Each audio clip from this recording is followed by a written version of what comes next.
Squirrel stapler. Squirrel stapler? Squirrel stapler. What is squirrel stapler?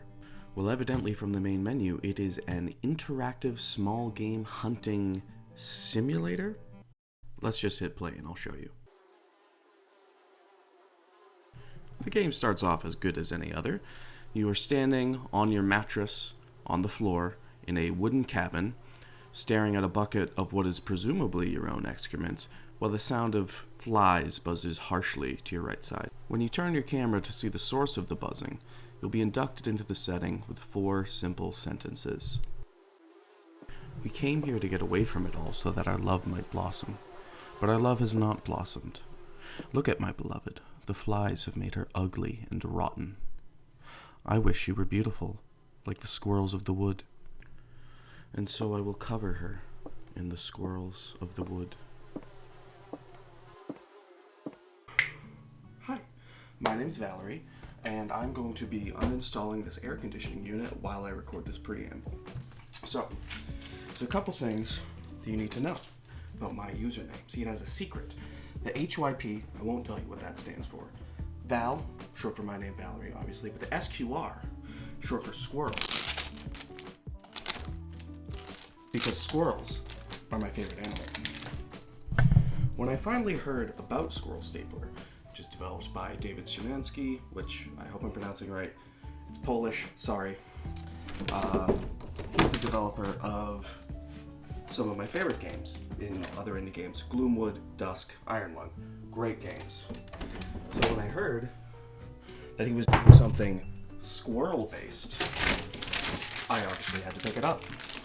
What's unique about Squirrel Stapler, though, is that it was originally developed for the DreadX Collection 2, which means it was developed in 10 days, a game jam. But despite the short development time, and sometimes because of it, Squirrel Stapler makes a lot of interesting choices about its horror and its gameplay. Many of these choices are visible immediately from the intro.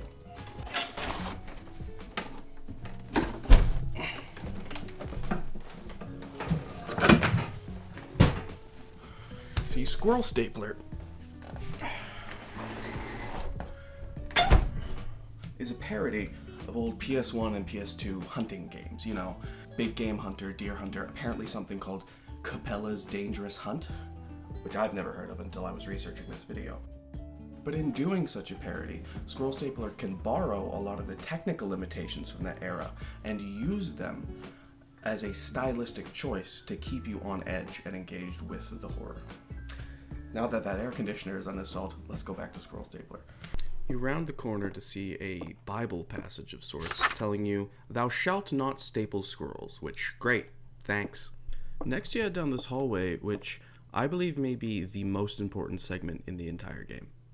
You see, PS1 and PS2 games didn't have enough computing power to render everything in a given room or scene all at once. And so they had this distant fog that you can see in a lot of the games that obscures your view out, 10 or 20 feet. And even though Squirrel Stapler is running on modern hardware and can absolutely handle the game's environments, it still chooses to put the view distance in this specific hallway. It's practically priming you for a jump scare. At the front door to the house, we're given the warning that in 5 days, God is coming. And we are finally able to enter the woods and begin our hunt. As you can see from the UI, we've got a rifle that holds 5 rounds, a rather foreboding health bar, compass, protection, radius. We need to collect 5 squirrels, and we have some points, which go up by 100 whenever you collect a squirrel, just like that one that fell into our trap. Now, the first thing you're going to notice about this game, aside from its general crustiness, is the sound design. Take a listen to this.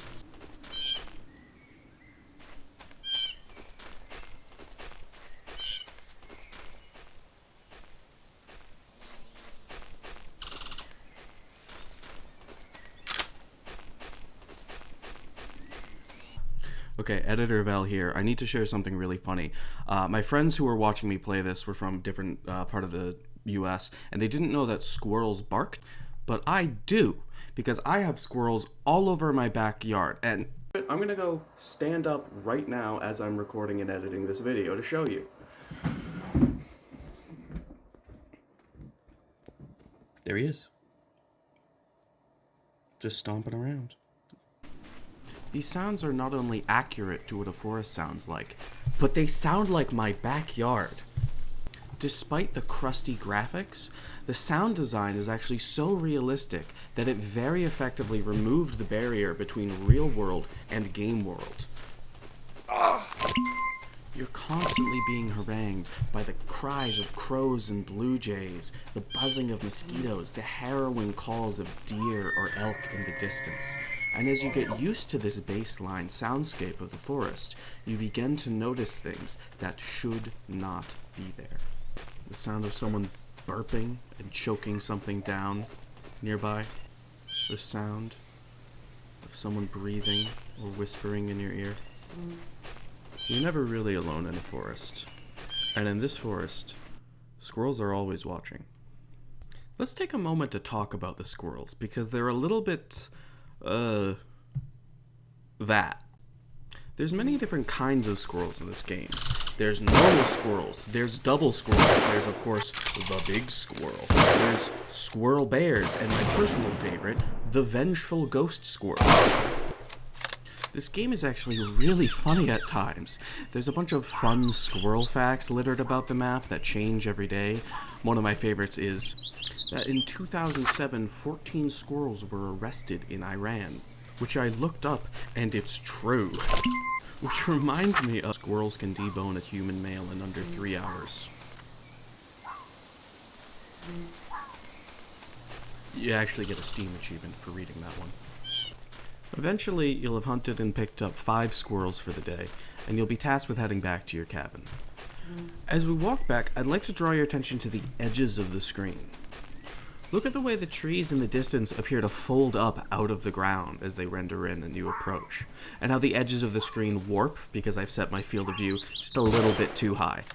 The end result is that even though this is an incredibly simplistic and static PS1 styled environment, there is still a constant sense of motion, as if something is moving around just outside of your range of vision. After the hunt, we once again return to our cabin's long hallway. The same hallway that you must walk through at the beginning and end of every day you play. It's also worth noting that when in the house, sprinting is not possible. You must walk slowly back to your bedroom. And once there, it's finally time to answer the question, why is this game called Squirrel Stapler?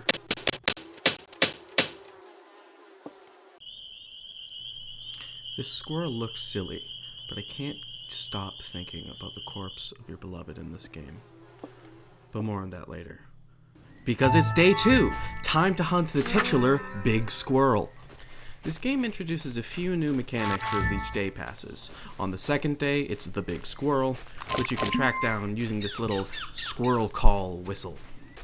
On day 3, however, they introduce the Squirrel Bear, which you can see being foreshadowed by these massive squirrel tracks.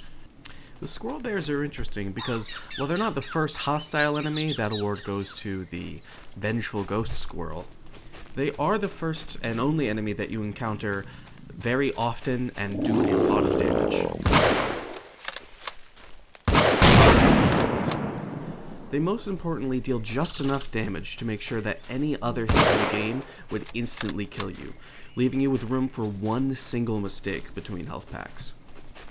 The squirrel bears are also one of the only jump scares in the game. And the game does 2 main things with its jump scares. The first is that there's no build-up to them. You have the spooky hallway in the house, but it never leads to anything. The jump scares are just out in the open. The second thing they do is try to make their jump scares comedic. For example,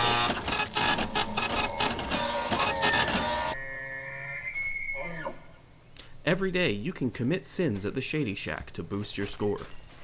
The penultimate and most important jump scare in the game happens at the very end and breaks both of these 2 rules. Those with good memories may recall that at the beginning of the game, you were promised that God would arrive in 5 days. What I love is that they don't say the god of the forest or the god of the squirrels, they just say God, one, singular, penultimate. On the morning of the 5th day, you find a squirrel fact outside your house telling you there are more squirrels than you have bullets and you have made her very, very angry.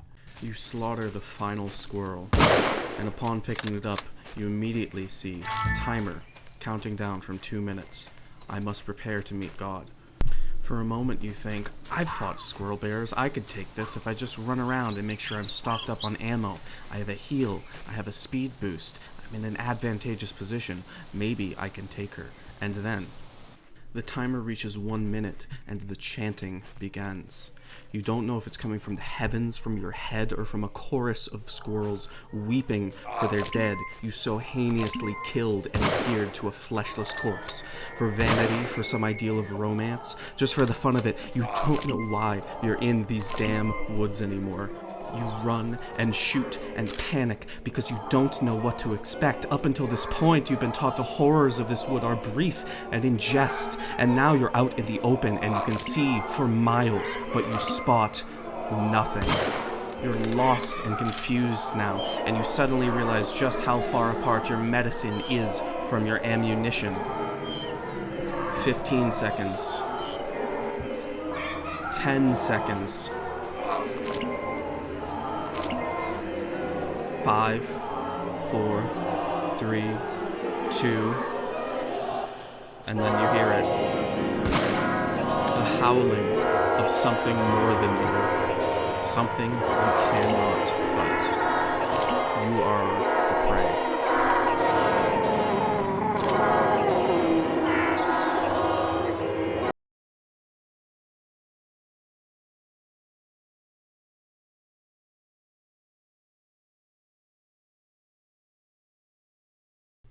Congratulations, you've just beaten Squirrel Stapler.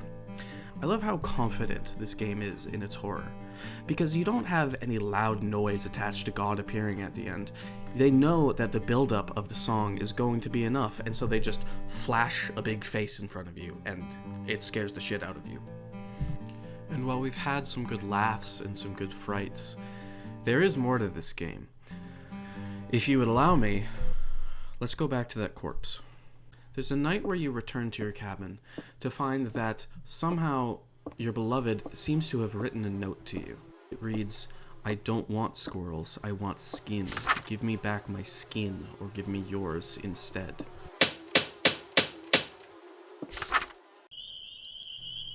The only way to progress is, of course, to staple the squirrels to her. On the next day, you can find her standing around in the forest, as if wandering. It's unclear whether she's moving on her own, whether God is doing it, or whether the hunter is doing it himself in the night.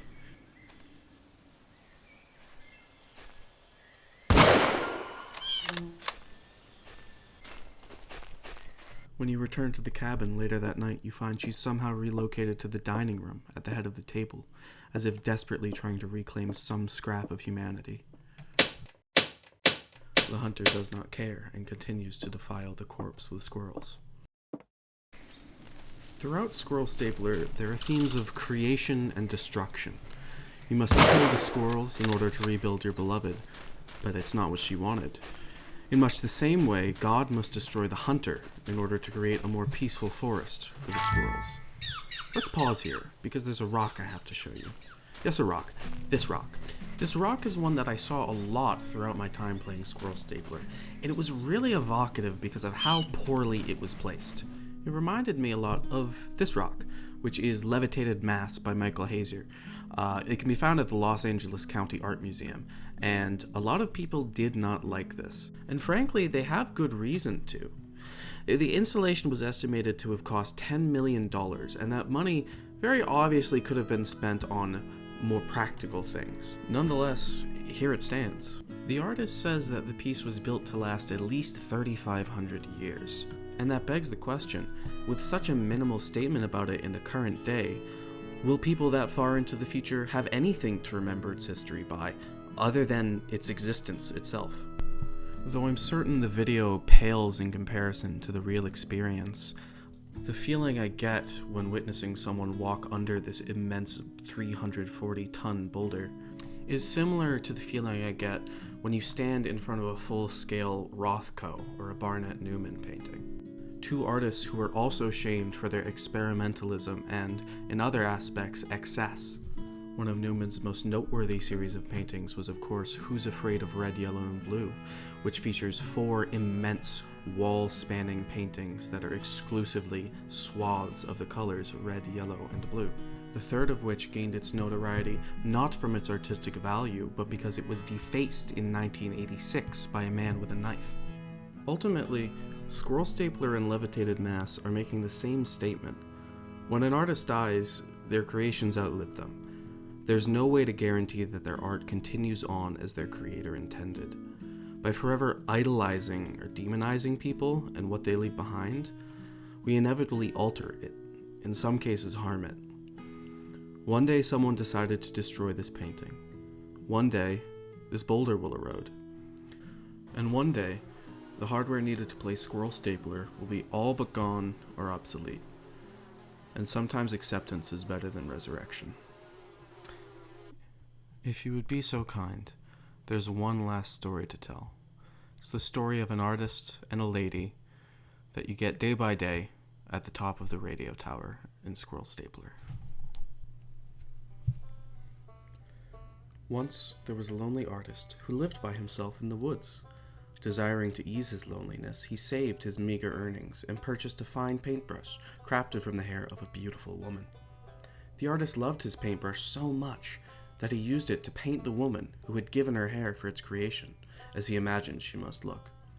He was then informed that due to a terrible mix-up, the hair had actually come from a wild boar.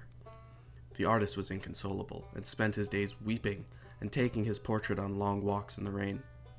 On one of these walks, he encountered an old woman who said, "Ah, young man, I can see the reason for your despair. Come with me." "For a few pennies," she said, his treasured painting could be brought to life. The artist was overjoyed, and the spell was cast. Only then did he remember that he had only painted the woman from the waist up. The newly created half-woman screamed and wailed, clawing her way in circles around the room as blood poured from the bottom of her torso and entrails flopped around in tangles. The artist sobbed and looked to the old woman, who was examining the pennies he'd given her, unfazed. She caught his gaze, shrugged, and said, "I reserve a special spell for these circumstances." She pointed to an axe mounted on the wall. The artist lifted the axe, tears streaming down his face. The half-woman continued to scream and claw. He brought the axe down. Her left arm rolled across the floor, and still she screamed and writhed. He brought it down again, separating her skull into 2 parts, and somehow she still screamed. Again the axe came down, and again, and again, and again, until she screamed no more. The artist's ear rang as he turned to the old woman and said, "What is this unspeakable horror that you have brought to me? How can I ever escape what has been done here? What penny spell can you cast to conjure good from this?" And the old woman examined the bloody mess and said, "Well, young man, this will make a mighty fine stew." And so they made a stew from the remains, but it was poison, and they both died. Art will eventually destroy the artist. The end.